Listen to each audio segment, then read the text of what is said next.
I'd like to now introduce Dr. Henry Chambers.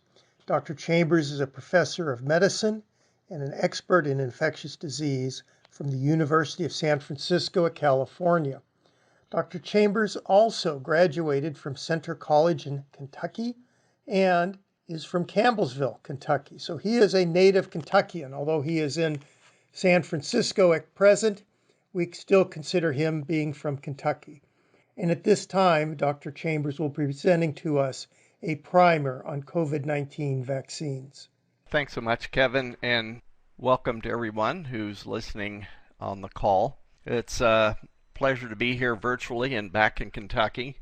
I have a couple of corrections on what Kevin told you. Although I'm certainly competent to discuss vaccines, I don't consider myself an expert. You'll see on the bottom of the first slide that I've given a call out to Joel Ernst, who is a true expert and a good friend of mine, and I had him help me with the slide content, and hopefully it'll be pitched at a level where we can all learn something. So I have no conflicts of interest or disclosures to make. I want to start with just a look back on vaccines that have changed the world and truly changed the world. Because of vaccines, smallpox has been completely eradicated, short of two strains that are maintained at the Centers for Disease Control in Atlanta and a similar institute in Moscow. Otherwise, there are no known repositories of smallpox. Polio, I grew up during this 1956 epidemic that some of you who are older may remember that. That year, there were 15,000 plus cases of polio in the United States. And now there are 22 cases worldwide, and it has been eradicated in America and Europe, which are polio-free. The two other vaccines that have been very impactful are diphtheria and measles. In 1940 through 1950, there were about 16 to 18,000 plus cases a year. And the last 5 years, there have been only a handful, so that has pretty much been eliminated in the United States. For measles, almost 800,000 cases at the peak of 1950s, and with the development of a vaccine which became available in 56, I believe, there was steep drop-off, and then the live vaccine became available, which is much more effective, although it does require repeat vaccination. We almost had measles beaten back. Last year there were about 1,200 cases due to imported measles and a drop-off in vaccination. So why are COVID vaccines needed? I think it's fairly obvious to everyone who's on this call, but of course it's highly transmissible by the respiratory route. It can cause an incapacitating infection in half or more of people and deadly in about 5 to 10% of those who develop infection. Worse at the older age groups, of course, and with comorbid illness. There's asymptomatic and pre-symptomatic transmission, which makes it much more difficult to deal with than, say, examples such as MERS or the first SARS epidemic, in which viral shedding was at a peak after symptoms developed, so it was relatively easy to identify people who were infected. There wasn't really asymptomatic transmission, and to isolate them, which I think made management of that much easier than with SARS-CoV-2. And asymptomatic and pre-symptomatic transmission, depending on the population, can be as up to 80% of infections. Now, to achieve herd immunity, that is that magic concept that once there's sufficient immunity in the community, then transmission will cease or become rare and the pandemic will be terminated.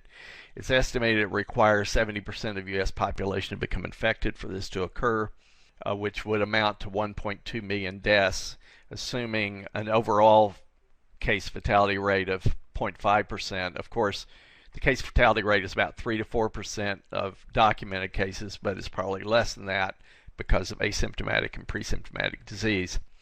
And we can all agree that the human and economic impact of COVID-19 is large. Even if you're one of those who thinks the actual infection is a hoax, which I doubt any of you do, this has been a very impactful hoax economically. And of course, I don't think it's a hoax at all. It's an important problem, the most important problem in our lifetimes, and arguably and almost certainly for the last 100 years. So a huge problem. There's some issues with immunity COVID-19 that are not well worked out. The CDC recently indicated that maybe protective immunity lasted up to 3 months, could be longer, but that's kind of the best guess so far. And then it will fall off. Whether that is a hard 3 months or stretches out to 12 months, we don't yet know. There have been no well-documented cases of reinfection, so it is likely that infection does provide some level of immunity. That is correlated with neutralizing antibodies, which contribute to protection. However, the presence of antibodies itself does not guarantee protection because the routine assays that are out there serologically measure just the overall antibody response. They don't tell you how much antibody is produced unless it's a special assay, nor is there an assessment of the quality of the antibodies, whether they're the right IgG class, whether they are neutralizing or targeting other parts of the virus. The HIV vaccine effort taught us that some antibodies can be harmful. Dengue is another example where there can be antibody-dependent enhancement of infection or disease. And so it is important that the right antibodies be elicited, and the antibodies should not cross-react or have off-target effects on host tissues. Of course, none of this is guaranteed without careful safety testing. So there are 5 general approaches to vaccine development in general, and applies to COVID-19 vaccines as well. Inactivated virus, which the original Salk vaccine developed in the 50s is an example of that. You grow the virus, you chemically inactivate it, and then administer that, and it elicits an immune response. The attenuated virus, in which the virus is modified, mutated, or selected for growth defects, is another approach. That was the Sabin oral vaccine, which was more effective actually than the Salk vaccine, but has, in low incident settings, has vaccine-related polio that can occur due to back mutation or a compensatory mutation. So that vaccine is no longer used in the United States, but is used outside the United States.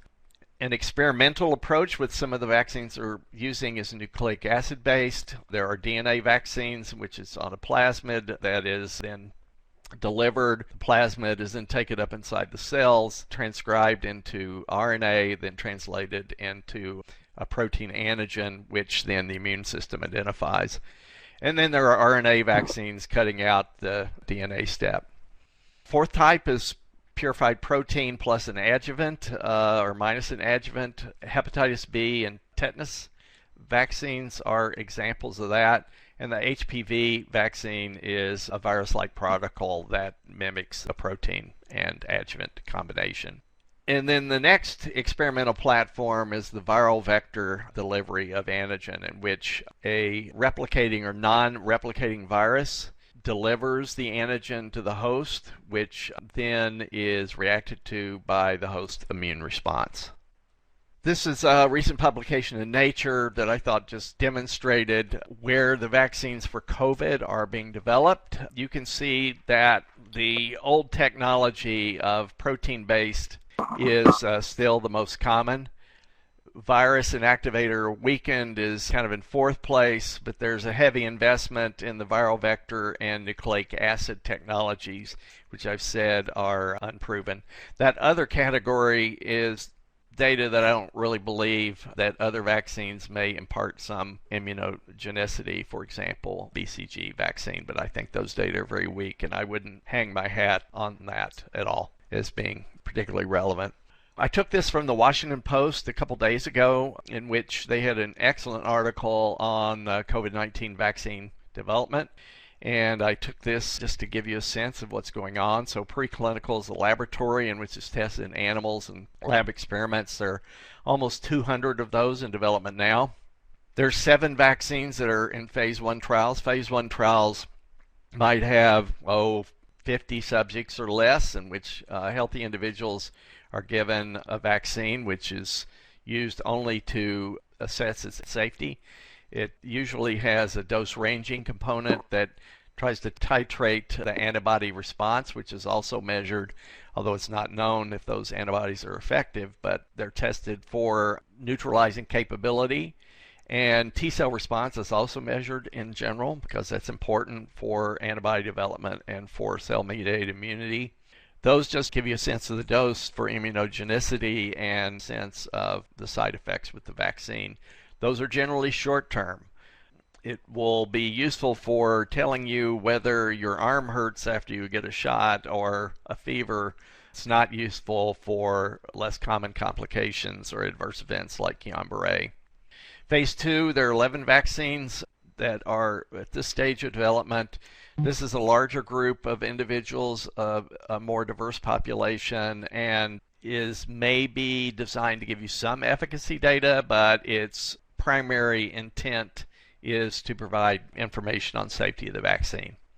7 vaccines are entering into phase 3. These are tested in thousands of people, and the purpose of this is to confirm the apparent safety, but also their efficacy and effectiveness. Those are not quite the same. We'll talk about that in a minute. And of course, there have been no approved vaccines that are known to be effective and safe. So these are examples that you probably read about of COVID-19 vaccines in development. The Moderna vaccine is an RNA vaccine in which liposomal RNA is delivered, taken up by cells, proteins expressed, and there's an immune reaction. The early studies suggest that the vaccine has an acceptable safety profile and that the neutralizing antibodies and cell-mediated immunity is activated. There's a plasmid DNA vaccine that Inovio is developing, similar concept, just a different nucleic acid. Examples of the non-replicating virus vectored vaccines are the ChAd-AD OX1 or Oxford vaccine. That is a chimpanzee adenovirus vaccine. The reason why chimpanzee is that we've had adenovirus infection, so there's a concern that the immunogenicity will be developed to the adenovirus and not to COVID-19. So that's why a chimpanzee virus. And then I guess famous Gamaleya Research Institute of Moscow, which is a similar adenovirus vectored vaccine that has been approved for use in Moscow on the basis of what seems to be about 94 patients. And I think this is nuts, but anyway, maybe it'll work and we'll get there faster. I wouldn't want to go this route. Then there's the inactivated virus approach, which the Beijing Institute of Biological Products recent publication showed that it was immunogenic. And then the protein-based vaccine that Novavax was in the news for being awarded, I think, $1.5 billion for their vaccine development. The goals of vaccine development, you can see at the very top, is safety. It absolutely has to be safe. When you're vaccinating people who do not have the disease, it has to have a incredibly high bar for safety. It should generate neutralizing antibodies and not off-target antibodies, and ideally would also produce a robust T cell response.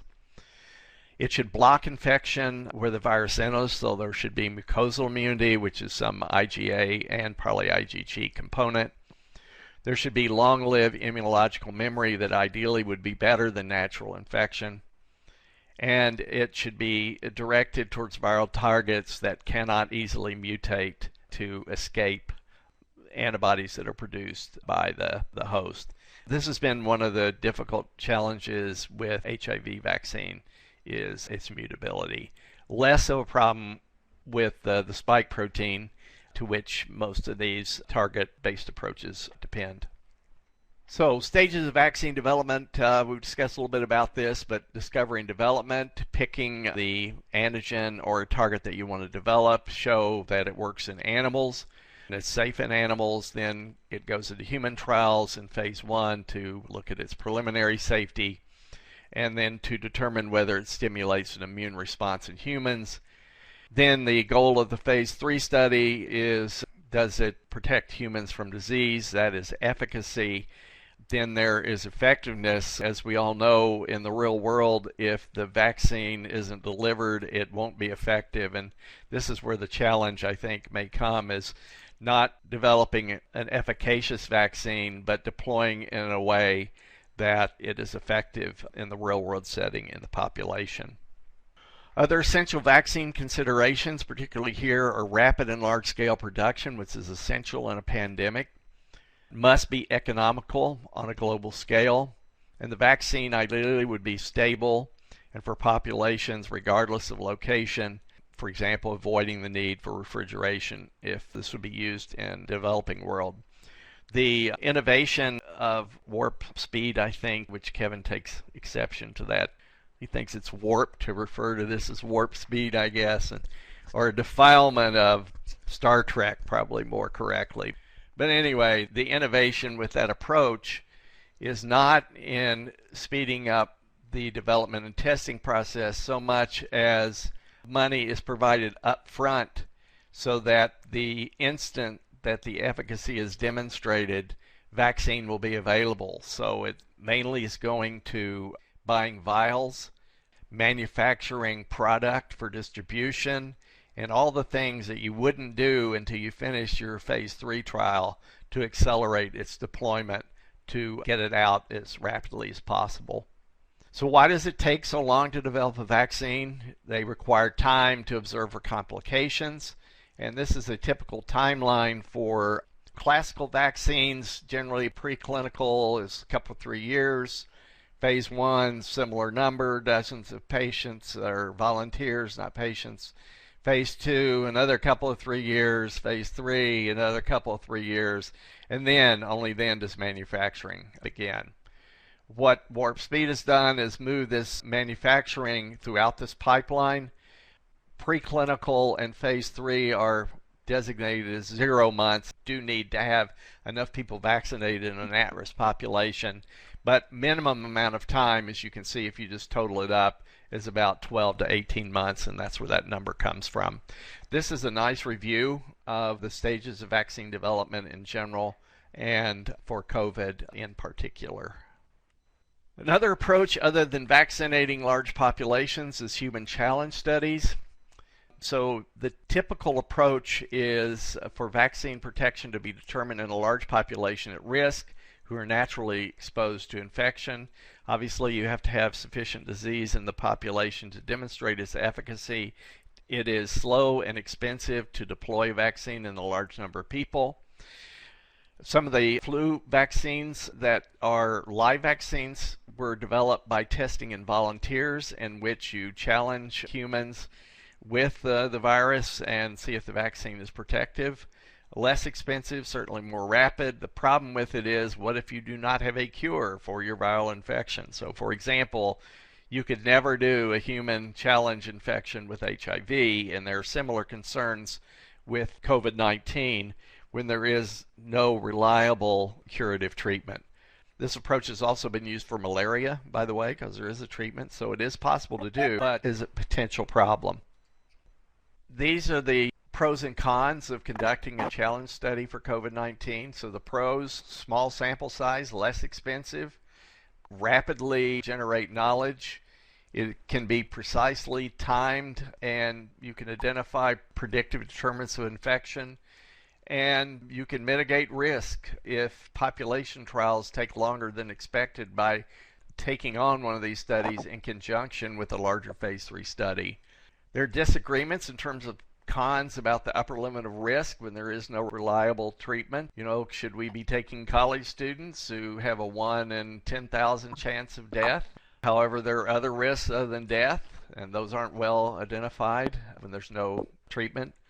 There's potential risk to third parties who are not challenged but susceptible to infection.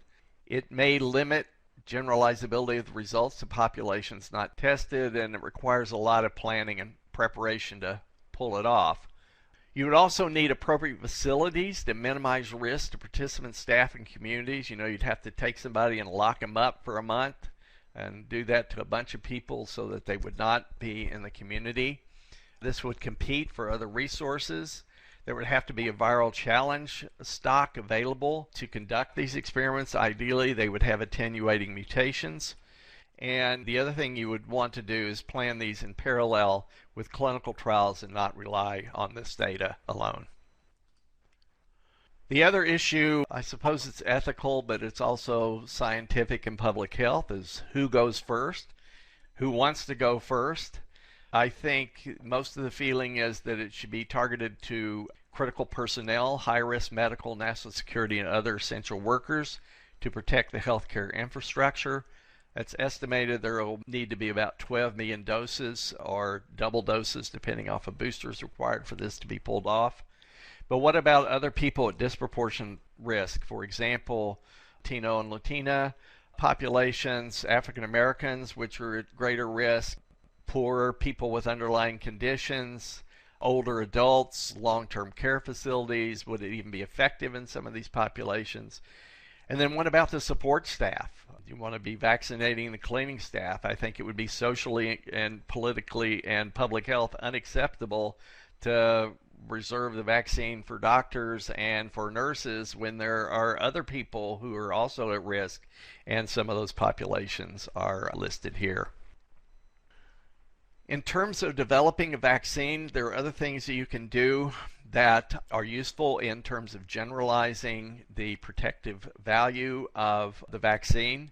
There's fairly good science that it is possible from one population that has demonstrated protection in identifying their antibodies to generalize those through correlates of protection to other populations. So a correlate of protection is an immune response that is correlated with protection of disease.